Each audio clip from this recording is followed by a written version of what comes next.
Let's kick off. Welcome everybody. My name is Nadine Patel. I'm currently working with the British Council and Jerwood Arts in developing the Creative Explore programme. This is our second online country briefing. In this case, we're going to be deep diving into Northern Ireland and Ireland and just discovering a little bit more around the artistic sector there and relating it to some of the themes that we'd identified and picked out as part of the trips that will be taking place later in June. But without further ado, I'm going to pass on to my British Council colleague, Liz McBain, to lead on the next part of the session.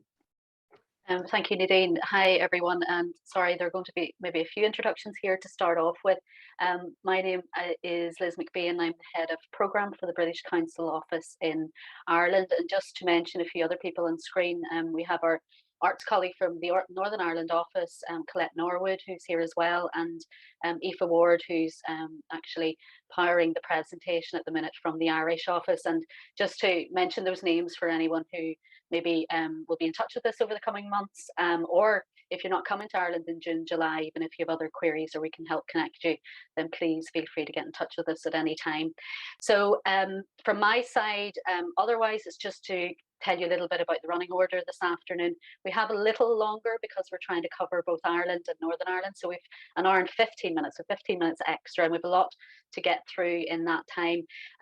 There'll be a quick welcome from the British Council Ireland Director, Kerry McCall-McGann, shortly. And following that, the Artistic Director of Project Arts Centre, Cian O'Brien, Cian O'Brien, I should say. He'll give a very kind of summary overview of the arts sector in Ireland, and we'll touch on Northern Ireland as well. We're aware you've already been given a document that goes into that in a lot more detail, so it's very much a summary. And he'll also maybe give a little bit of insight from his own really vast experience over the years. That'll be followed by two short insights from Ruth McCarthy, who's the CEO of Outburst Arts Festival in Belfast, and Ola Majikadunmi, who has many titles, a broadcaster, creator, writer, Irish speaker, the list goes on. And then to finish up, we'll pass over to Nadine to have a more in-depth conversation with all three speakers. And that's the briefing really, and feel free to ask any questions, to comment in the comments box as we go through, and we'll try our best to pick up on any comments and queries as we go through, or at the very least in the open question answer session at the end of the briefing. So that's it from me. Any questions at all at this stage? Okay. If not, I'll pass across to Kerry. Kerry. Thank you very much, Liz, and welcome everybody. It's lovely to see you here today, and thank you for joining the briefing and taking the time to get some insights into what your journey to Ireland might look like and meet some of the key individuals who will be here to welcome you. I wanted to kind of outline to you, I suppose, a small sense of the Irish office and how long we've been here, what we do, how we relate to Northern Ireland, how we relate to the UK generally, and how we ultimately will enable your contacts and connections and collaborations with artists and with the art sector here in Ireland and in Northern Ireland whenever you visit. The dates for your visit, I think, are outlined as about 30th of June, I think, to 4th July. And we have an optional day to go to Northern Ireland when you're here, and that's really exciting. And that gives you a sense, perhaps, of the ability that we have to be able to access kind of across the island. Ireland, as you know, is quite a small country. We have just about 5 million people and about 1.5 million in Northern Ireland. And many of the networks across the island and into the UK are very intertwined, particularly in the arts and cultural sector. Because what I do very strongly notice is that and Cian and Ruth, I'm sure, will very much strongly speak to this, and Ola, that our networks are in spite of politics and some of the kind of thornier issues that happen on the island. Arts and culture are very much what we focus on, and the individuals such as, say, the Array Collective, who won the Turner Prize, are from Northern Ireland, but some of those would also be from the south of Ireland, and they work collaboratively and well together in their practice. And whenever you come to Ireland, you'll witness at firsthand how well people work together and how much they forge forward in terms of their practice and the focus that they have. I know some of your interests are in theatre, some in ceramics, some in film, some in a variety of different areas that touch into the Irish language, touch into film and theatre practice, some puppet making as well. And you'll hear kind of from others on the call here more specifically in relation to each of those practices. Really what I wanted to do was to say that you're very welcome. We're very excited to welcome you to Ireland when you do get here, and do feel free to reach out at any point between now and then if you have any questions. I'm going to hand over now to Cian. Cian's the Artistic Director for the Project Arts Centre. Project is a very, very special multidisciplinary arts centre in Ireland, and it's located in Temple Bar. And Cian, I'll stop talking now and hand over to you. Thank you. Thanks, Kerry. Hello, everybody. Thank you for the invitation to be here today and to share some perspectives on Ireland and the context here in Ireland. To be honest, I don't really feel qualified to talk about Northern Ireland. Really, I haven't worked there. I've collaborated obviously with colleagues there, but I know Ruth is going to talk about it in more detail in her presentation. So I will focus a bit more on Ireland. I wanted to give, I suppose, a sense of there's a very vibrant arts and culture scene here. It's a small, as Kerry said, it's a very small country, but there's a lot happens. There's a lot going on in the arts and culture world. It's at a moment, I think, of the last 2 years notwithstanding, it's at a moment of change. And I think there's a number of reasons why maybe that has come to pass. I think one of the things I want to talk about is in relation to policy. I think that has had policy has had a big impact on the current circumstances and where we've got to in relation to the arts and culture scene here in Ireland.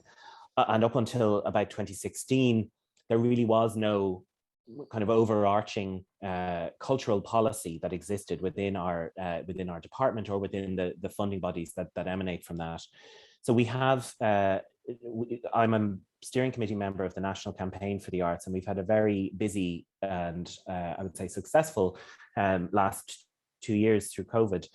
But we just received a commissioned history of the National Campaign for the Arts, and it's very interesting as we've been reading through it to note the shifts and changes over the last, since 2009 when the campaign was founded, the shifts and changes in terms of the wider policy context, which really clearly informs the kind of activity that happens on the ground, because the sector here is very dependent on funding, primarily from the Arts Council of Ireland, but also there's significant investment that happens at a local level through local authorities, and also through local authorities, but also through other state bodies such as Creative Ireland, which I'll talk about now. In 2016, Ireland commemorated the 100th anniversary of the Easter Rising, which happened around the country, but primarily here in Dublin. And they did this primarily through significant investment in a cultural commemorations program. And that led to the establishment of a body called Creative Ireland. Because the commemorations were so successful, Creative Ireland led from that, and really it was set up to kind of have an all of government approach towards embedding culture in cultural policy within the government. There's a very strong feeling amongst the arts community here that the government really takes advantage, in a sense, of the very vibrant scene, but maybe not necessarily puts their money where their mouth is. And so with the development of something like Creative Ireland, and with the publishing by the Arts Council here of a 10-year strategy called Making Great Art Work, and the work of the National Campaign for the Arts, it led to I suppose an opportunity to open a conversation about the role that culture plays in society here, in a kind of wider society.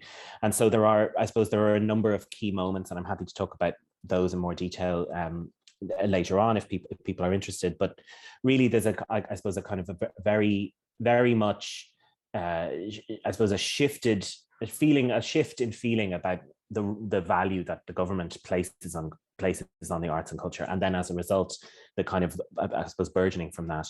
And then I think what has happened in the last 2 years as a result of the pandemic is that there is a renewed interest and understanding in the arts and culture at a government level, and also with audiences, which is what we're saying, which is what I'm seeing here on the ground in the Arts Centre in Dublin. We also have a brilliant minister, Catherine Martin, who's a Green Party minister, and she went into office just almost 2 years ago, and she is from an artistic background, and so has a real sense of understanding of the sector and the needs of the sector. As you'll see on the slide that's on the screen now, there are a number of kind of these emerging themes and trends that are developing within the sector here and within, I suppose, artists, but also within the wider society in Ireland. In relation to diversity and representation, what I think Ireland has not necessarily been good at is acknowledging the changes that have happened in our society over the last decades, and I think that's something that we are coming to grips with now and starting to engage with, and whether that is to do with sexual gender diversity, whether it's to do with cultural identity, whether it's to do with socioeconomic class, or a very broad range of different kinds of diversities, that I think there is now a wider acknowledgement that those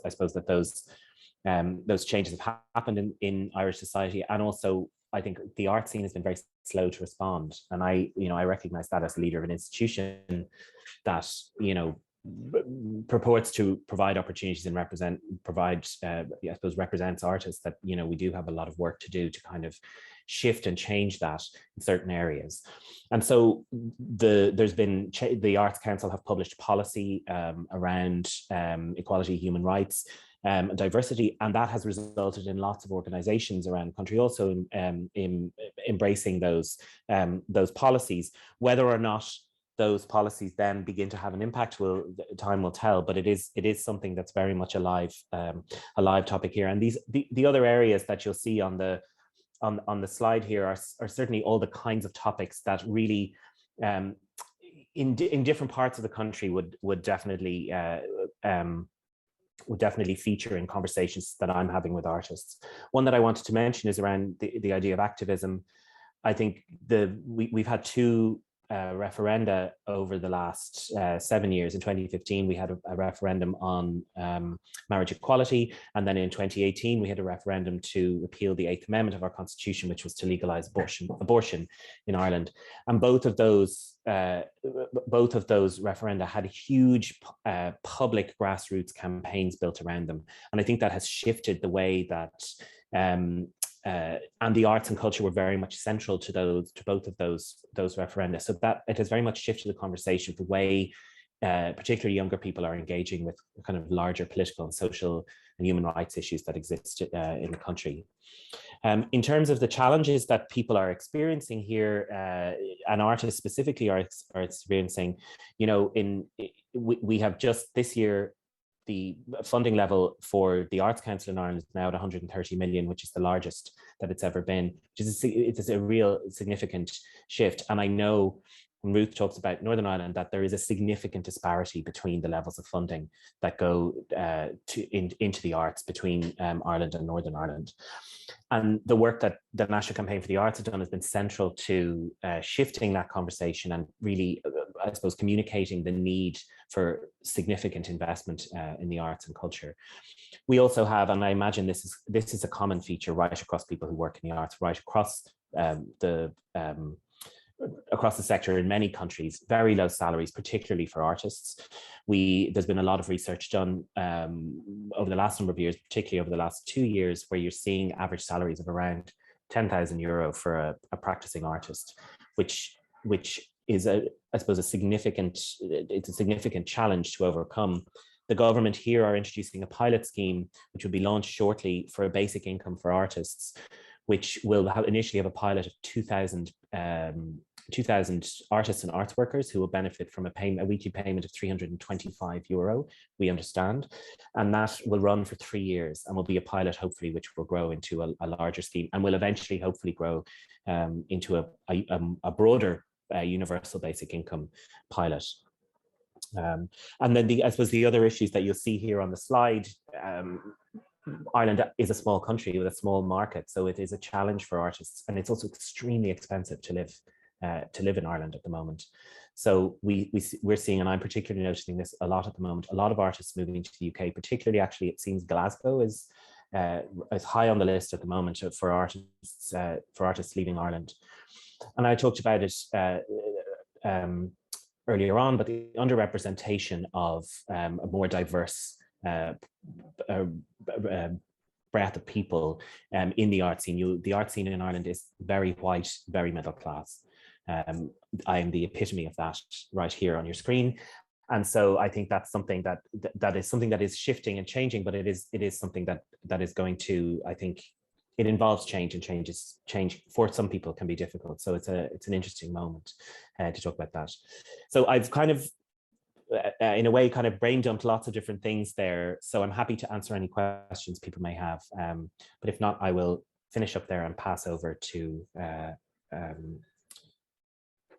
who is. I can take it. Liz? I can tell you who to pass over to, Cian. No problem at all. Thank you very much. Actually, that was a really insightful kind of snapshot of the situation in Ireland, and learned a lot myself there. And it is over now to Ruth from Belfast, so just over the border. And you're going to share your own presentation, Ruth. So over to you. Okay, hello everyone, and thanks so much again for inviting me, and thanks Cian for that great overview, and lovely to connect with you. We'll have to do a bit more of that. I'm actually a southerner. I'm a Limerick woman, but I've lived in Northern Ireland for 30 years, so I'm a bit like Northern Ireland in that I'm a bit of this, a bit of that. I'm going to share a presentation with you and a little bit of a video. I could talk about outbursts forever, so someone please rein me in with a big crook if I go over, but I'll keep an eye on the time. But I'm going to give you a little bit of context about Northern Ireland and a little bit about what Outburst does and kind of what the overall themes and kind of things artists are doing here and what we're thinking about and stuff. Okay, so I'm going to share my screen. And I think so. I think that's us.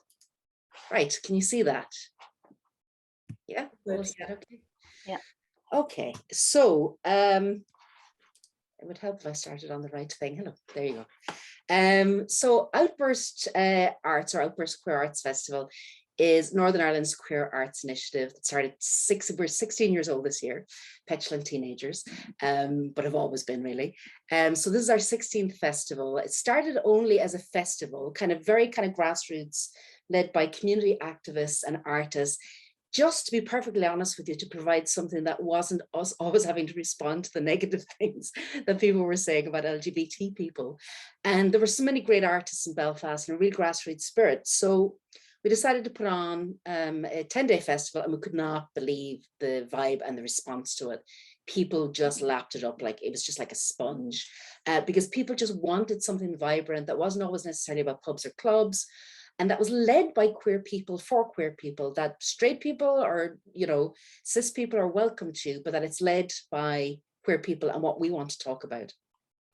So it went very quickly from a grassroots festival to a festival that people from all over the world really wanted to come to, especially UK and Southern Irish artists, because I'll come to the local context very quickly, which is that, many of you will already know that, we came out of a war situation, a civil war situation, for want of a better way of putting it. And, Northern Ireland, when we started, was, I think it still might be considered the most homophobic country in Western Europe, has the lowest statutory arts investment in the UK or Ireland. There's no multi-annual funding. I put in triple threat trauma there. I'm not being flippant, but the three things that are most likely to damage mental health in Northern Ireland are an experience of the Troubles, as they were called, the war, experience of poverty, and stuff around gender and sexuality. And if there's all three, which so many people in the queer community suffer or deal with, then the impact is going to be massive. There's very low opportunity for travel because there's very little money. We're on an island, and often quite an afterthought in a UK regional context. So artists who came to Northern Ireland quickly realized this place is vital. Making work and sharing work here is probably the most vital place in Ireland and the UK for doing that. So in spite of all of this, difficulties and hurdles, we've got huge passion, great stories, and the staggering ability to pull it out of the bag regardless. And that's because I think sometimes, and I'm not in any way romanticizing struggle or war or anything else, but sometimes when you really have to make something happen, you put your all in and really, really make it happen. And I don't think it should have to be that way. I think artists should be, resourced, and I think conditions should be much, much better. But I think a lot of the vitality that has come from Northern Ireland arts in general, not just queer arts, has been a reaction to all of those things, and just kind of almost like a 2 fingers up kind of way. The local context here, I mean, I've covered that there, is also kind of a global context. And I'll come to that very briefly in a minute around the international work we've started doing in the international profile, because a lot of the things that you'll see on that list of kind of difficult stuff are issues that other people in different parts of the world are dealing with too. So we have a lot to share with people. What do we do in Northern Ireland here? I mean, actually, before I start, I want to just say that from the get-go, even when you say Ireland and Northern Ireland, for a lot of people, that's very challenging. Because for a lot of people who live in this part of the woods, they just see, they just see it as Ireland. There's other people who see it as being part of the UK and don't really get that connection as much with the South. So you're already dealing with this tension that is very naturally what I consider queer rather than LGBT, if you know what I mean. The work we've done and the work we do, we run an annual 10-day festival every November. And for the last 3 years, we've also run a year-round development program, which is about kind of queer art literacy, for want of a better way of putting it. We've no queer studies in Northern Ireland, we've no gender studies in any university. So like, it's almost like, even just having book groups and film groups where people can talk about queer art and queer thinking is really, really essential. So Mark, who's with us today here as assistant producer, is running our queer art development program that also supports the development of artists. And we're running a bespoke development program now where we have cohorts of artists. We have a specific program called, I'm just going to zoom through this to pick out. We've got a specific program called Transforming Stages, which is one of the first queer theatre development programs, I think, on these islands. And it's going really, really fantastically.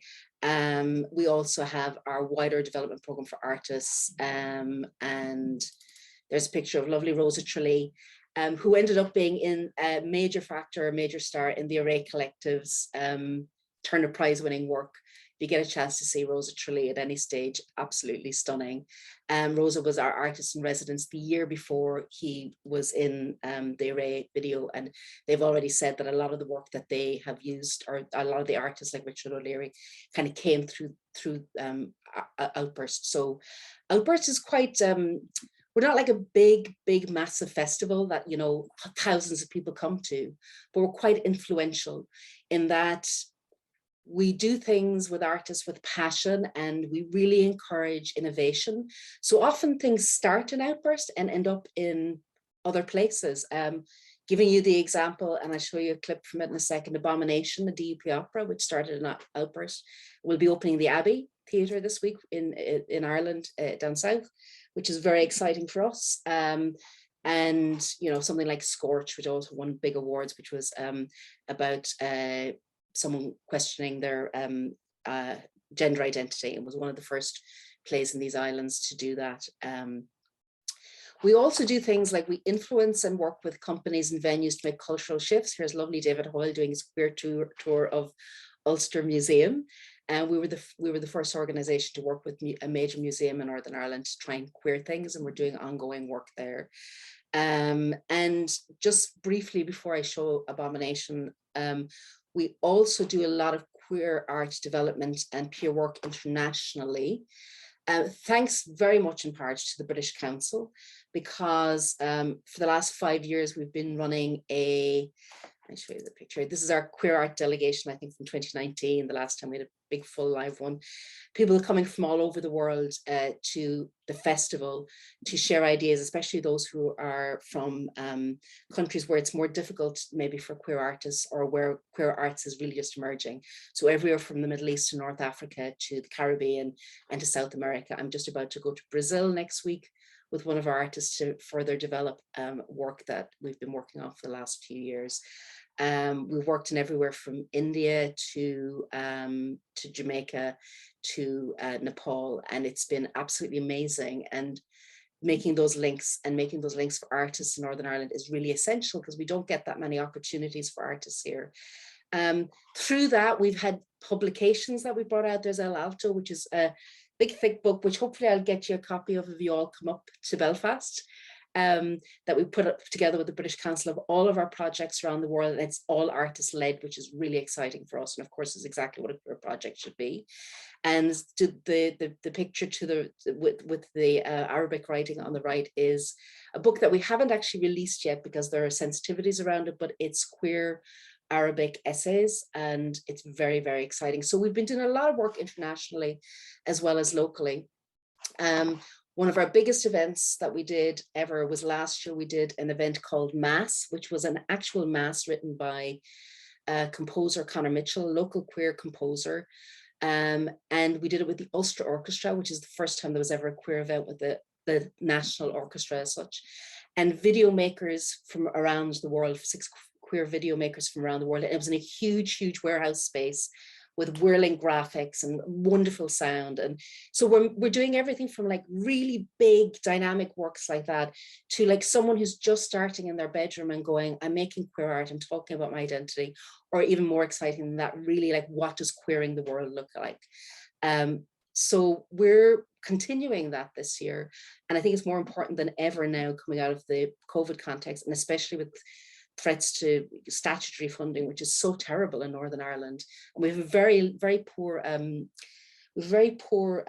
private sector as well. So like, you know, things like philanthropy and stuff are not a big deal here. So a lot of the reliance is on statutory funding, that which of course we're all having to work on. And that's very difficult for artists. There's no multi-annual planning available to anyone. So even making a work like Mass that took 2 years to make was a lot of risk for us, because we didn't, you know, necessarily know where the rest of the money was going to be coming from when we made it. So if you're talking about context and how vital work is coming from out here, because I'm sure, you know, if you have any questions, please, I'm just zooming through this. I just wanted to show you a little bit of Abomination. I don't know if any of you have seen it, but basically what Abomination was, this is Conor, who also did Mass, came to me when we were putting together something and said, let's make an opera with verbatim quotes from all the bad things that the DUP, who were for a long time the ruling party here, I mean, I think their support is dwindling, who are very fundamentally Christian-led and very homophobic. Better put that in quotation marks in case I'm panty-blessed and blamed for calling them homophobic. But the work is an actual opera, an hour long, as it opens in the Abbey and then reopens in Belfast soon. That looks at, that uses in song all of those things, those negative things said by queer people here over the years, and makes something glorious from it, and really holds a mirror up to what LGBT people in Northern Ireland have had to deal with for a very long time. That is thankfully changing, and I think partly changing because of the incredible work that artists are doing and making those conversations easier and bringing things like this to life. So that was one of the big productions we did over the last few years, and it really just sets the context for, I think, the confidence that's now happening with queer artists here, that I think Outburst has been a big part of, but also the massive support we've had from venues and others, and that real radical edge that Northern Ireland has. So yeah, I think art changes the world after all the things we've been saying all the years. Maybe it does actually work. So I will stop the share there and just say that if anyone has any more questions, there's loads to talk about the North, and I'll leave it at that for now. Thank you, Ruth. Thanks so much. Just brilliant. Yeah, and being in Belfast, I can really relate to that. So it's just amazing, and lots there. We're aware we're throwing a lot at you, and we hope that you'll have some questions and comments maybe at the end, or as Ruth says, come back to any of us at any point afterwards. Lastly, and by no means least, it's over to you, Ola, and Aoife, if you're okay to put the presentation back on screen, that would be great. Thank you. Thank you so much, Liz. Oh, sorry. Thank you so much, everyone, for having me here. Thank you so much. Yeah, so sorry, as I was saying, thank you so much for having me. And yeah, it's really exciting to be here. Thank you so much, Cian and Ruth, for your amazing presentations. I don't have a presentation, so I will be speaking from my own experience as a Black woman in the arts here in Ireland, and just, I suppose, maybe the challenges sometimes that comes with that, and, you know, the great opportunities that are out there, since we have been talking a lot in the last few years about diversity and inclusion, but also, I suppose, maybe being careful with that term too. Sometimes I think it's really overused, so making sure that, you know, our intentions are always genuine as well when we're inviting diverse people to different kind of situations. So yeah, I suppose I'll start off by saying, yeah, Ruth, I completely agree with you. I think art does change the world. I think art is political, and to be honest, I didn't really see myself as an artist for a very long time, because I mostly deal with kind of media work, journalism, that kind of thing. So I suppose somewhere in the middle with my filmmaking, you know, that became artistic. And I suppose when I'm making films, they tend to be, you know, short video documentaries. So I do like them to be subversive in a way, you know, sending out a message, possibly to change people's mindsets maybe. So I have done video documentaries on Irishness, you know, what does Irishness look like in today's world? And also Say My Anam, which it translates to Say My Name, which is basically just telling people to respect your name, to show that it's important to some people. So it's worth really taking that extra 5 minutes to get it right. So I would actually like now maybe to share a short clip from that. Thank you, Aoife.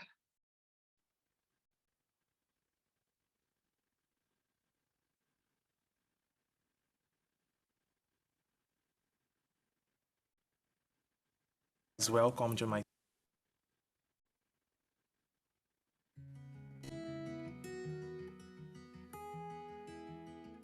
I work in beauty, and to make sure that everybody's welcome to my chair and feel quite relaxed and at home.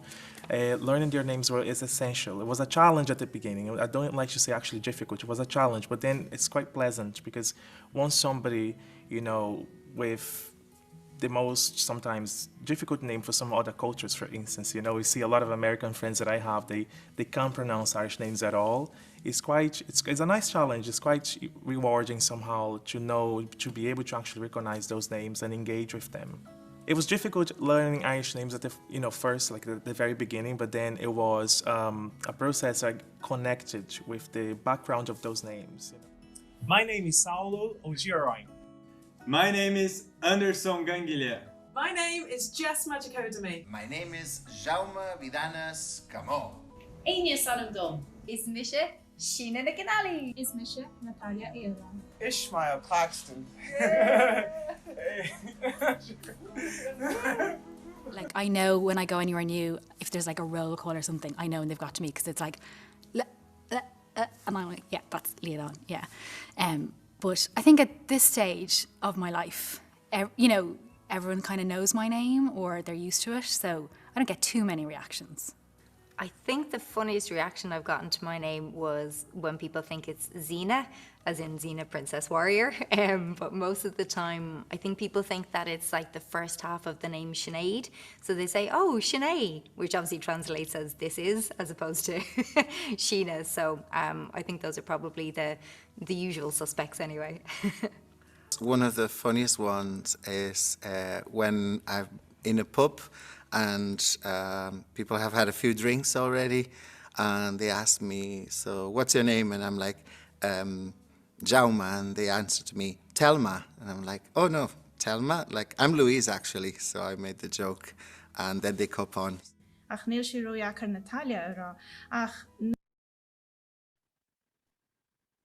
Yeah, so that was Say My Name, or Say My Anam there, which translates to Say My Name. And yeah, I got the opportunity to put that together with the great help of Access Ballymun, which is an arts centre.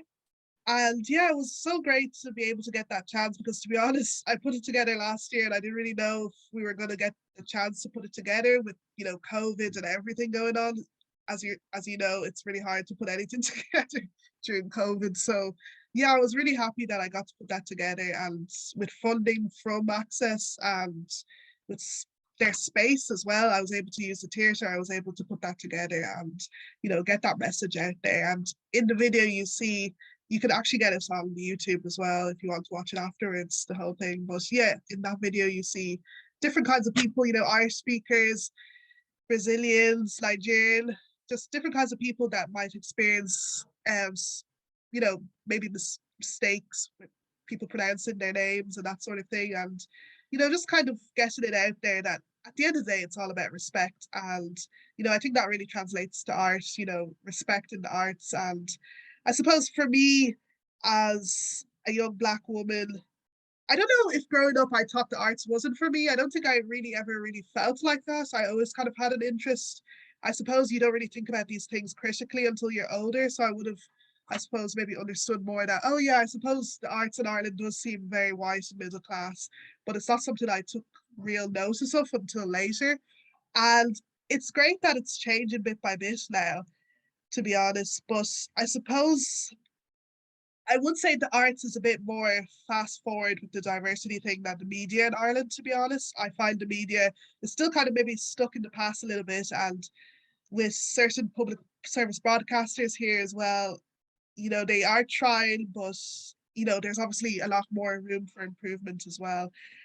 And, I do hope to see more and more of that change as we go on. But I suppose coming back to the whole diversity and inclusion element is that, ever since Black Lives Matter came back in 2020, there's been a real push to, kind of make sure that visually we're diverse. And, that's great and everything, and I'm so happy to be seeing that. But sometimes it does kind of feel like it's kind of being pushed so much that, it's so desperate almost, like just to get a Black face somewhere or whatever it is, or a brown face.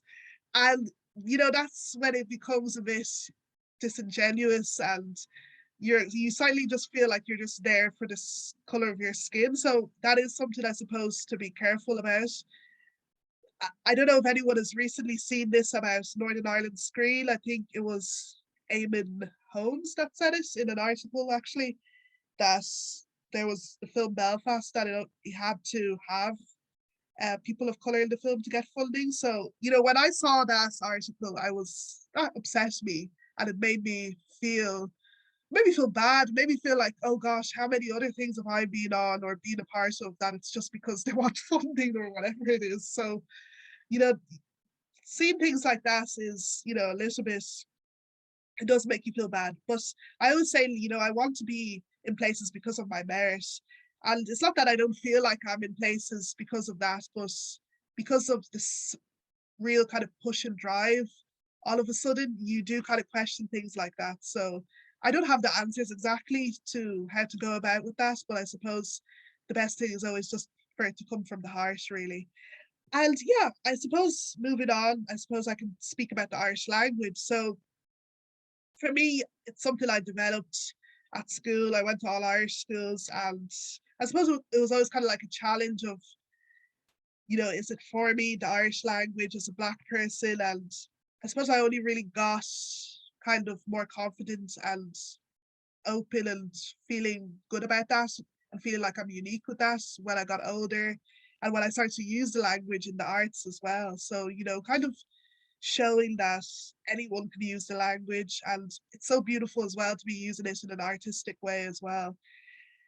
And I suppose as well, like for me, it kind of pushed me out there with, Irish language media in particular, with doing work with Radio Lifa here in Dublin, and doing work with RTE, BBC NI as well, and BBC in the UK mainland as well, and TG Cahir.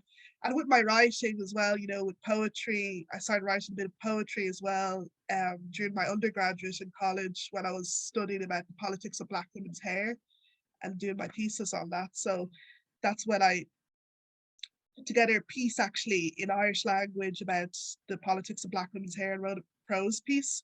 So that was something that I was really excited to do. And another thing I will mention, racism does come at play sometimes when you put your work out there as someone of color. You know, you're always going to get those trolls that come online once you put out work and just always coming at you about something, especially if it's about Irishness. So even with that video, What Does Irishness Look Like, when that came out in 2018, I remember the next morning it came out, there was literally hundreds of troll comments like in the YouTube section, and it was crazy. I had to block them, all of them, like all the comment section, and the dislikes as well. There was about 1,000 dislikes the next morning, and I had to block that and everything. So it's to be expected as, you know, Black creator, or, you know, creator of color. When you put out work there, you're literally going to get this hate. And I suppose for me, it's not something that bothers me, because I'm more passionate and hungry about the art that I put out there, instead of the people that are there to just lambast me because of the color of my skin. So it's something for me personally that I got over.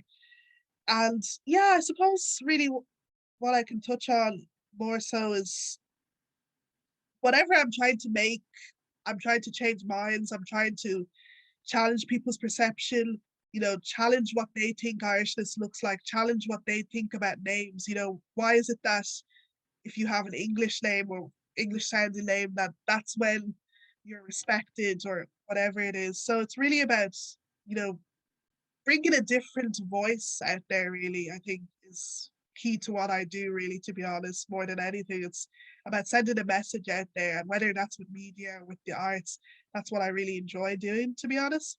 And yeah, personally, I can't really speak to Northern Ireland in particular, but as I do work in the media there as well. Currently, I'm working with Big Mountain Productions in Newry, and yeah, I suppose haven't really done that many artistic things there, but mostly media work as well. And I know for the people of colour, you know, in Northern Ireland, there's not many there, to be honest. I think Black people there are about 0.2% of the population. So I would really love to see more people of colour in representation in Northern Irish arts, and yeah, I've seen more of that, to be honest. I think there was a film out, Black and Northern Irish, recently as well, so that's one that I definitely want to see. And yeah, I suppose just even for myself as an Irish speaker, you know, I mostly feel sometimes that I can relate a lot with the Irish speaking community in the North, just because maybe of that struggle element as well. So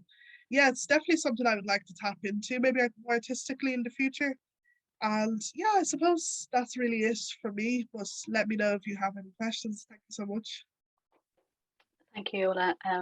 That's brilliant. And as we said before, we could probably have single sessions on every one of you. And unfortunately, we don't have the time today, but we do now have a little bit of time with Nadine to maybe delve a little bit more into some of what each of you has said, and to maybe interact with anyone who's online today with us as well. So Nadine, I'll maybe pass across to you for the next session. Thank you. Brilliant. Thank you so much, Liz. And thank you all for your presentations. There's so much to unpick. But I guess, so taking it a step back, it's quite interesting to listen to you all, because part of this programme was also to challenge this notion of people working across borders, where primarily it's in an international context. So the notion of nation is primary. And what we're trying to do, and that's why we're trying to unpick some of these themes, is to see where you can make connections and work transnationally, where the bridges to other people may be based in disciplines or through themes, or and Ruth, you sort of touched upon it slightly in terms of the kind of international connections you have, about being very much about connecting with queer-led arts organisations across the world, but it isn't necessarily just about Northern Ireland and India and Northern Ireland and Brazil. But obviously location, as we can hear, has so much to do with the shaping of the arts sector. So I just wondered a little bit, you know, very much on a personal level, how you approach working across borders. You know, so much of what you've talked about is also about the partnerships that you've developed and the other people with whom you work with. And I just wondered if we could unpick that slightly about how you start building those bridges and you know, what's at the forefront of your mind when you do so. I don't know if there's, just jump in, it's a very free form conversation. Well, I would say just in terms of like Ireland, Northern Ireland, and given that I'm a Southerner working in the North, and it's something I'm quite conscious of because I'll always be a blow-in in many ways. You know, I think there's something really interesting happening, and I'll say something very honest with you. I didn't understand the impacts of colonialism in Ireland until I went to Jamaica. And I saw so many similarities. Obviously, the history is completely different. Ireland does not have a history of slavery and does not have a history of racism in that way. But seeing how people are impacted in a wider way in how we are told to be has been really, really an interesting experience. And I've chatted with this with friends in South America and other parts of the world as well.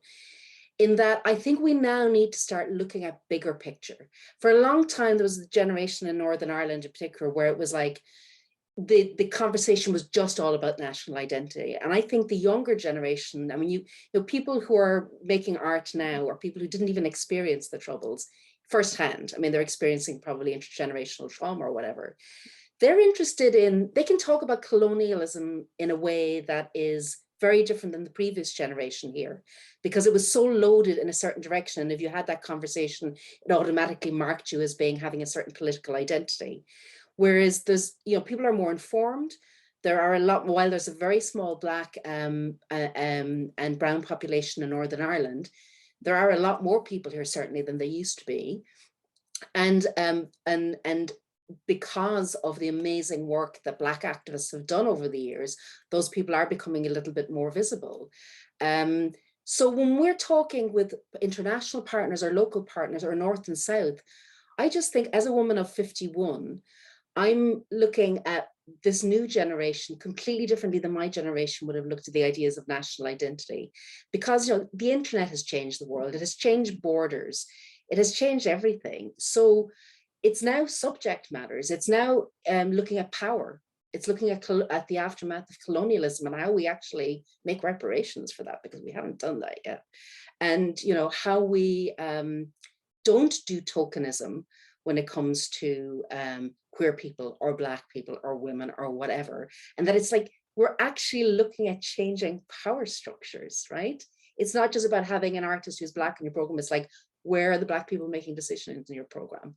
Where are the queer people making decisions in your program? So I mean, that's, you know, important to say that in terms of the idea of national identity and borders, because I think while those things are still important, and of course, Brexit has shown us so much in Ireland, North and South. I mean, look, I didn't even mention that, but Brexit has just had such a huge impact on, you know, even the way artists can move about. And you know, a lot of artists in the UK are moving to the south of Ireland or even the north of Ireland because, you know, it's easier to have that travel between Europe. So it's a fascinating time, but we need to keep asking those questions. And Ola's just like hit the nail on the head when it comes to like, people just want a blackface or a queer person in the mix.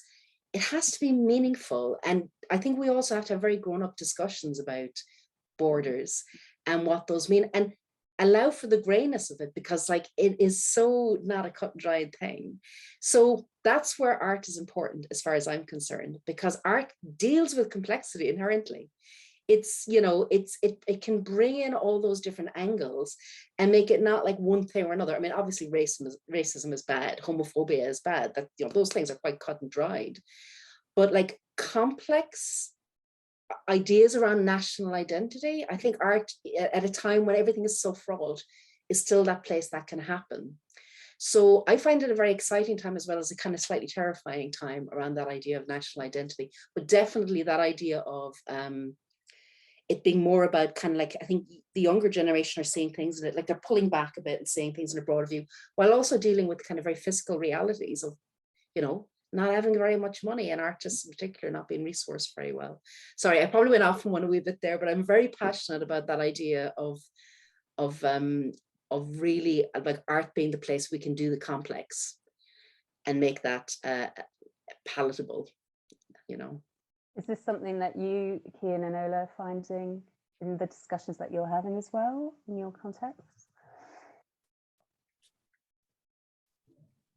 I think, I mean, yes, in a way. I think one of the things I'm noticing is, I suppose, particularly maybe with a younger generation of Irish artists, is a deeper engagement with Irishness and the idea of Irishness and what that, you know, and a pride in it, maybe that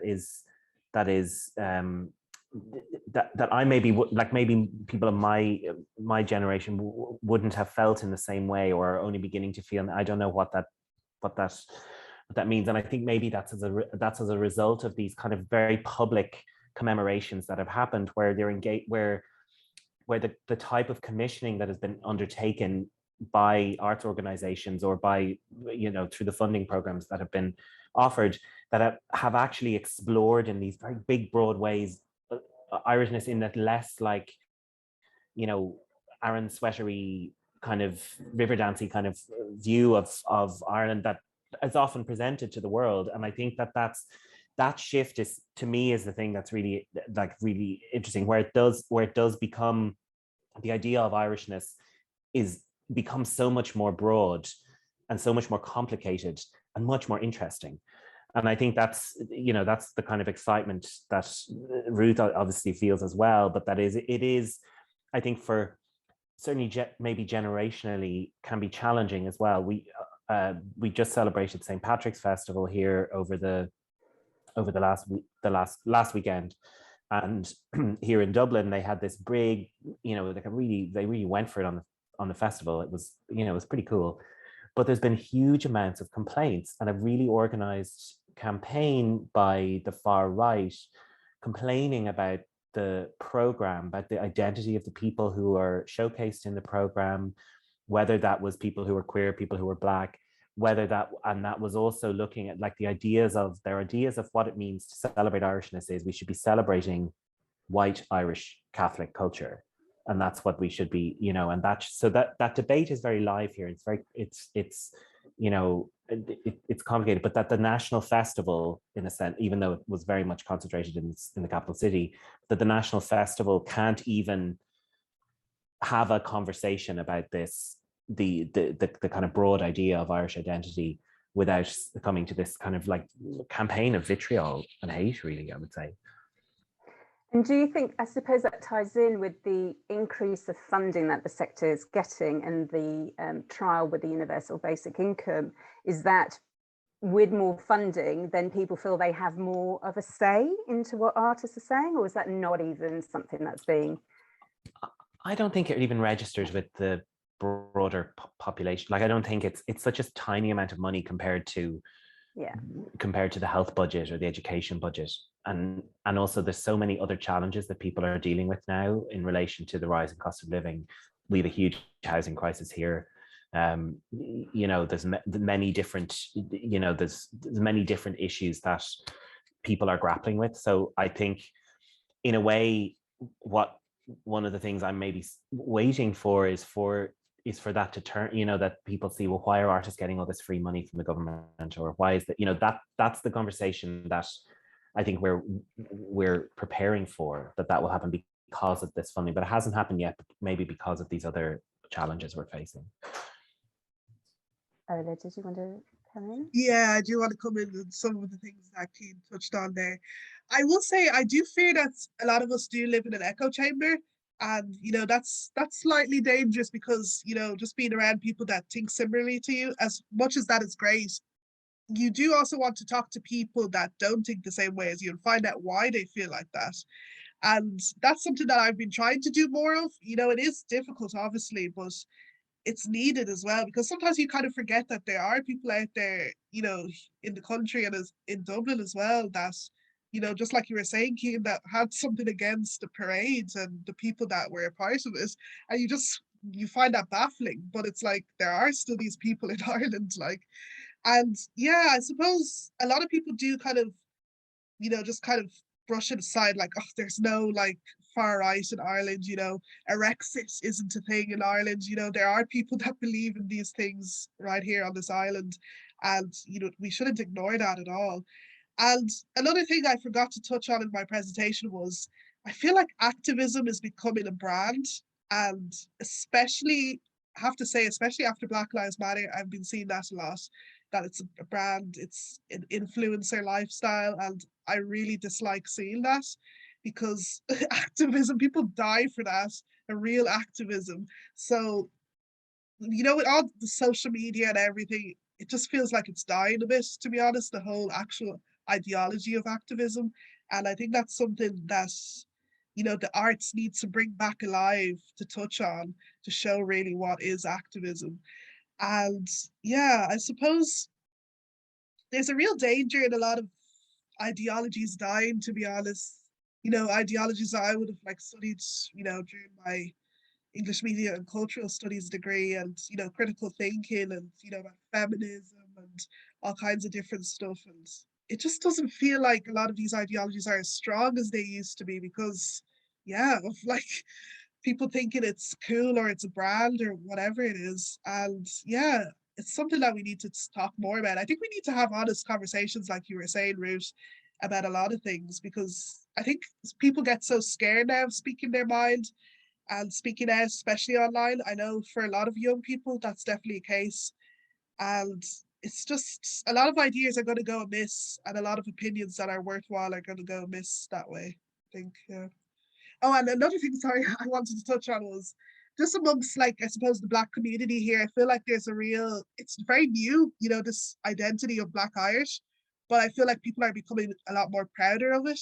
Even last week there, I went to a Burna Boy concert, and to see that in Tree Arena here in Dublin, an Afrobeats artist, that was incredible for a lot of people. And that was a really important night for a lot of the Black community, just because we haven't had that ever really in such a big arena like that. So, with certain things that have come up in recent years, I think it's really given a lot of people pride. And I guess for me, I'm only excited about what's to come. I know there's dangers to come with that too, but I'm excited mostly. I wondered, you mentioned Burna Boy there, and I just wondered if there was, just to talk about really what's exciting to you, as well as in terms of what's exciting to you in terms of internationally, in terms of what are you interested in connected with, what are you interested in exploring with, or exploring, not with, but who and how, so is there anything at the moment on an international level that isn't within Ireland that you're like, these are the things that are really interesting to me, and those are the places that I go? And how do you go about discovering and making those connections, not just to the UK, but beyond? Well, I suppose what I would actually like, I'm going to actually turn that on its head a bit, because what I would actually like is for Ireland to be distinct, and for example, the Black Irish identity to be distinct. I think a lot of people in the Black community here, because we're so new, we do look to the UK, US, but I want that to change gradually. It's going to take time, obviously, but I want that to eventually change. And I want us to stand out for us, and Ireland as a whole to stand out for ourselves, and not to look to elsewhere to kind of to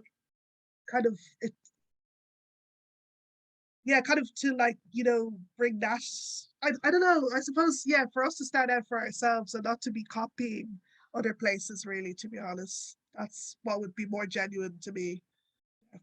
I think Ireland has a very particular history, obviously, that is authentic to ourselves. So I'm not too sure if it's really about, looking elsewhere and trying to be like other people. I feel like Dublin, with all the hotels that are being built here, we're trying to be like London. No, we're not London. We're not going to be London. We're Dublin, and let's stick to that and be proud of that. Cian, Ruth? I totally agree with Ola in that. I think it actually ties to what you're saying about activism, Ola, as well, in that, I'm old enough now, and I've been an activist since I was 16, a queer activist since even before it was legal to be queer in the south of Ireland.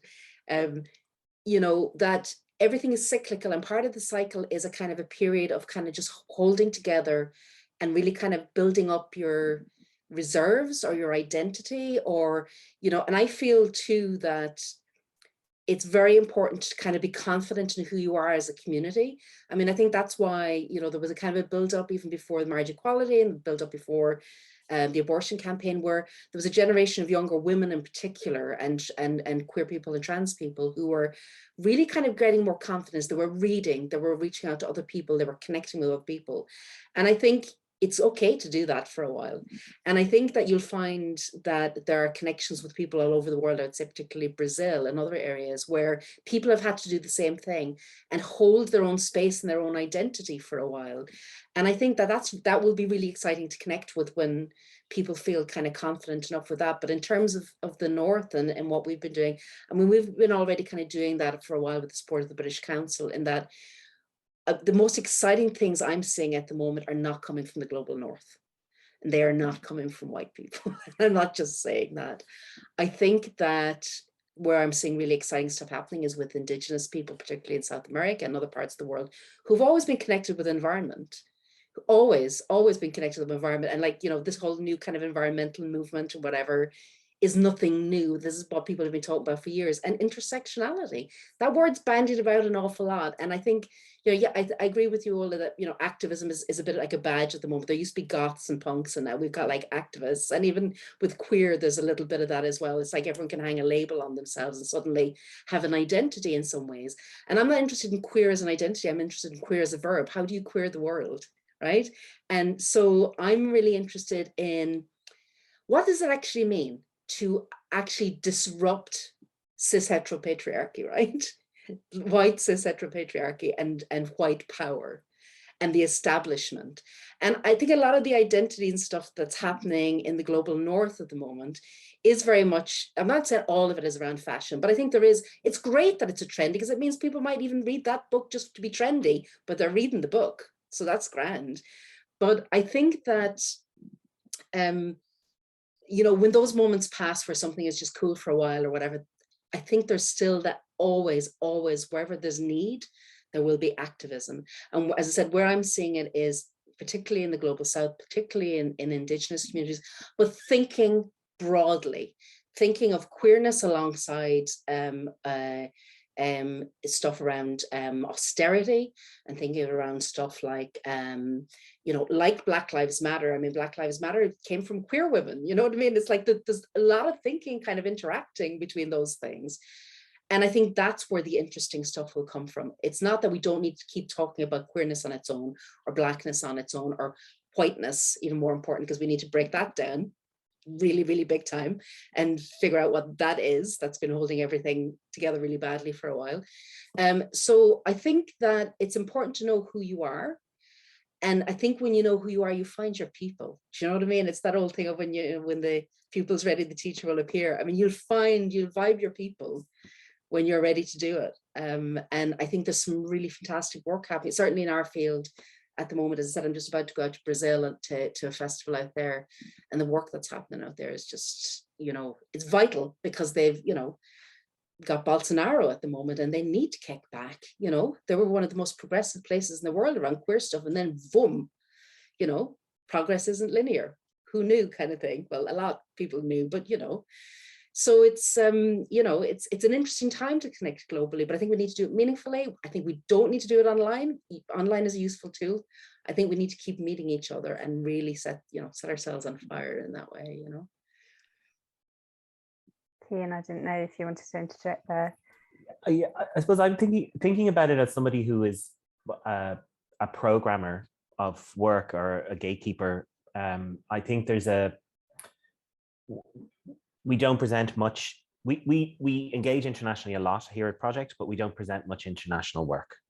We do in our gallery space, maybe more often than we do in the performance program. But so it's something I'm very conscious of, and my colleagues are very conscious of. We talk about it all the time, is the role you play as an institution in providing opportunities for artists, whether that is artists here or artists internationally who might come here, and how do you create a context for their work, and how do you build relationships so that, you know, we live in a small country that is an island. We want, you know, I think it's important that artists are able to get their work off the island, but also I think it's important that there are new influences and new voices that come in here that can inspire audiences or artists. In the programming that the limited programming we've done, part of it has been about what will you're almost in a way you're programming for two different audiences at the same time. It is for the kind of general audience who are going to come and experience it, or the specific community group or groups that might engage with the work, but also for the artists, and how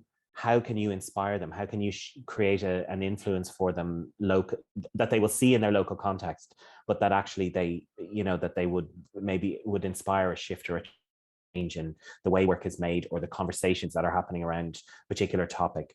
So whether that's, often it's been, some of the things we've looked at is around challenging the form of work, the type of work that artists are seeing, because I think if you don't see a broad variety of work, if you don't have the opportunity to travel to see it, it's important that institutions like Project or Outburst or other institutions are giving the local community, whether that's the public or the arts community, an opportunity to engage with new ideas and new ways of thinking. And that's where I think there is a responsibility for people like me to think about where you are engaging with that work. And it's very easy to engage with that work in the Anglophone context, in the global North, as Ruth says, and that's something that I think is a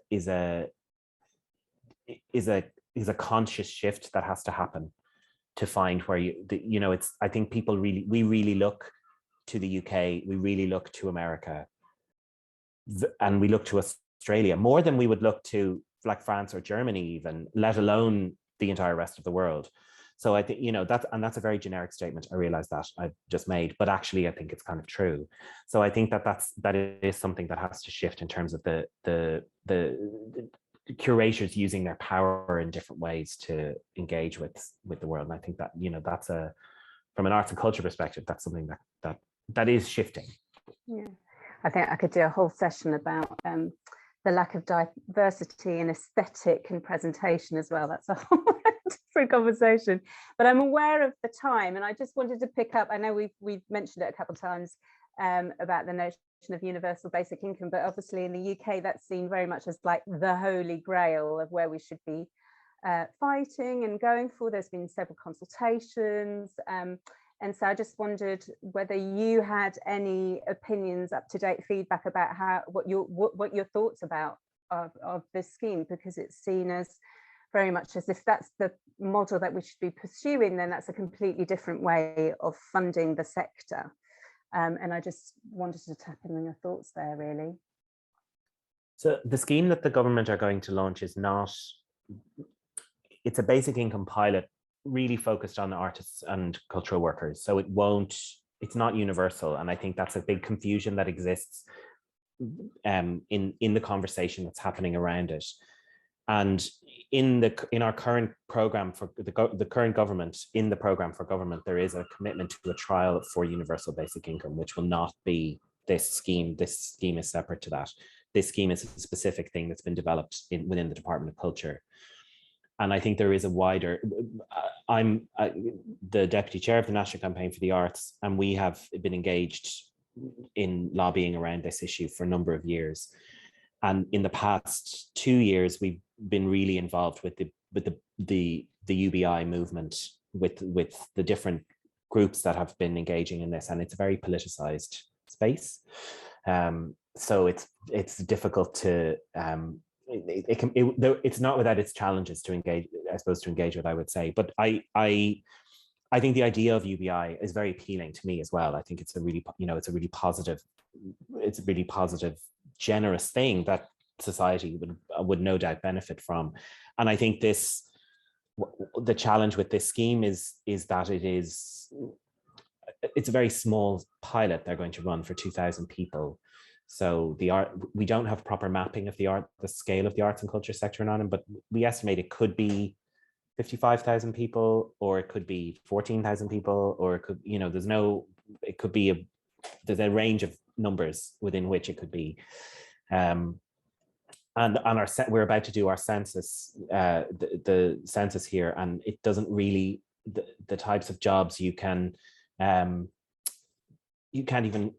you can identify, I think, as an artist, but I think that's it. I don't think you can't really identify a lot of the different roles that exist in the art. So I think even understanding the kind of breadth of that is a real challenge. So the devil is going to be in the detail when they launch the scheme, which is imminent. So it will be interesting to see how it rolls out, and maintaining the energy for it over 3 years, and then that becomes embedded with what we imagine are significant financial challenges that are about to hit our economy. So it's going to, I think that will change the positives of the positive outcomes of the last 2 years may all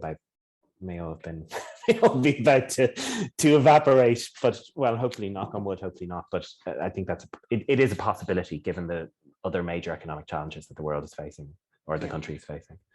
I think just to jump in very briefly on that, in terms of a kind of, I won't say a counter argument, because I think UBI should be absolutely the thing, is that I suppose the thing that we have to be careful about is that why just artists? And I know this might be a wider discussion at the moment, but I think it's very important that if we're talking, that artists aren't special in that way, that if we're talking about UBI, again, it's that intersectional thing, that there are many people who probably aren't artists exactly because they can't afford to. So how do they kind of access something in the first place?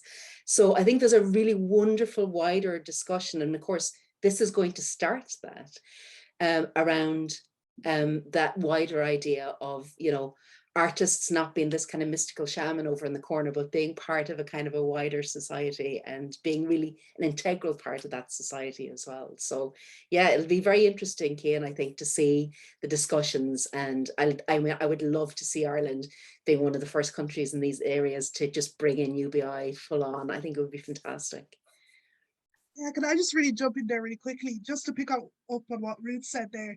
I think the general kind of attitude maybe in Ireland should change, towards precarious work, towards artists, freelancers in general, really, to be honest, because, there are, living to actually be made out of these roles. And a lot of times, I think in Ireland, we're still kind of stuck to the past a little bit, that, people always used to do, maybe be a nurse, be a teacher, that kind of thing, be a priest. So, those things are changing now. And, I think a lot of people, the mainstream really needs to look at that, Ireland has changed and people's work has changed. Just unmute. Thank you so much. Well, thank you. I mean, we just go on forever, but thank you so much for your generosity and time. We just skimmed the surface there on a few subjects, but I hope for those who joined in and those who will be watching this post, that you've got a better sense of what's going on at the moment, some of the discussions that are taking place in Ireland and Northern Ireland.